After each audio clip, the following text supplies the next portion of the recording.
Okay, this is the new Magneto figure for X-Men 97 Marvel Legends.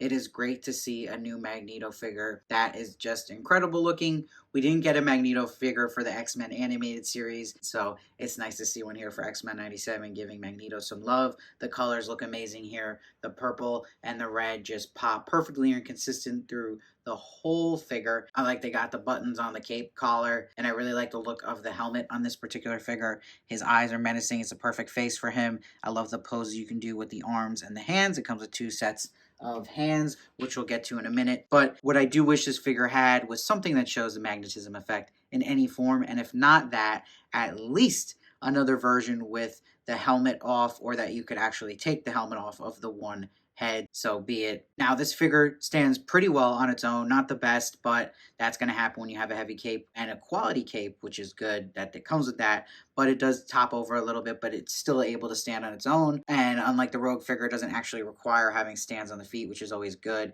And I prefer with this one, if you have some kind of stand that has them giving the flying effect, this could look really sick in a group of X-Men. I'm just looking close up at his facial detail. It looks awesome, super menacing, and the helmet looks sick, and I like the detail they have around the eyes with the black. And he's got great articulation in the hands and the arms, and you can really do so many poses with him.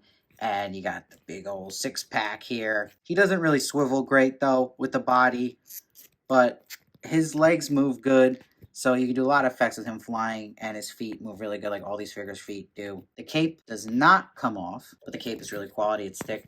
Reminds me of the Mr. Sinister cape and that kind of quality and thickness. The head just poses really well, too. Like all these figures are X-Men 97, the head poses really great in so many directions, and it has a nice feel to it. This is the other pair of hands it comes with. This is clench fist Magneto, but again, anytime it's just clench fist versus open fist in the regular form, it's not the most exciting thing in the world. Again, I just wish one of them had a magnetism effect.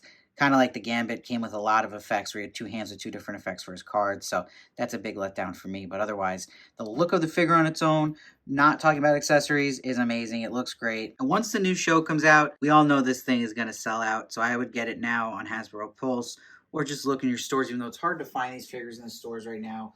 But I'm sure they're going to hit Target soon. And you know someone like Magneto is never going to hit clearance. So get him while you see him, and it's just going to be more expensive when the show comes out in the secondary market. So I love this figure. I love Magneto. He's one of my favorites, and he's the leader of the X-Men and X-Men 97. So it's a must-have piece if you're going to have any of the X-Men in the group of X-Men 97. So what are you waiting for, Charles?